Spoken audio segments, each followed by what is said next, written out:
অনেকদিন পরে আরেকটা নতুন ভিডিও নিয়ে আসলাম। তোমরা সবাই কেমন আছো? আমি আছি মোটামুটি ভালো। তো ব্লগ উইথ শিল্পীর ব্লগে তোমাদের সবাইকে স্বাগত। তো আজকে আমি সকালের কোনো ভিডিও শ্যুট করিনি, এক বিকালের ভিউ নেওয়ার চেষ্টা করেছি। তো বিকালের শর্টে শেয়ার করছি আমি। তো যাদের এমন ধারণা হয় যে হাউসওয়াইফদের শুধু সকালবেলায় মানে যেটা কাজ করে সেটাই একবারের জন্য করে, এমনটা না। অ্যাকচুয়ালি হাউসওয়াইফদের কোনো কাজই শেষ হয় না। সকালে যেরকম করতে লাগে সব দিকে চারদিকে, আর বিকালেও সেমভাবেই করতে লাগে, গোছাতে লাগে, সব কিছু করতে লাগে। আর বাই দ্য ওয়ে, যাদের বাড়িতে বেবি আছে ওদের তো কথাই বলা মানে বলে আর লাভ নেই।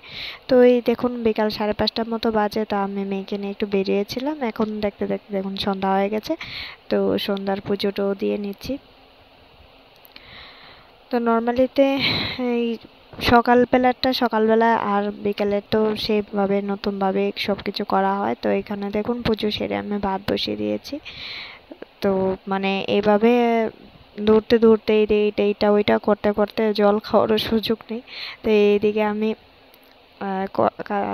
কারকল কুচি করে কেটে নিয়েছি, ওইগুলি ভাজা করব। আর পেঁপে আলু দিয়ে হচ্ছে সয়াবিন করব। তো প্রায় রান্না শেষের পথে। তো এখন ছোট একটা ব্লগ শেয়ার করছি, দেখাচ্ছি আমি কি মানে বিকাল বেলাটা আমার কি করে কাটে। তো দেখুন খাওয়া দাওয়ার পরে ফ্রেশ ট্রেশ হয়ে এসে পড়লাম। তো কিছু কাপড় যেটা আমি বিকালে নিয়ে এসেছিলাম ওইগুলি গুছিয়ে রাখছি।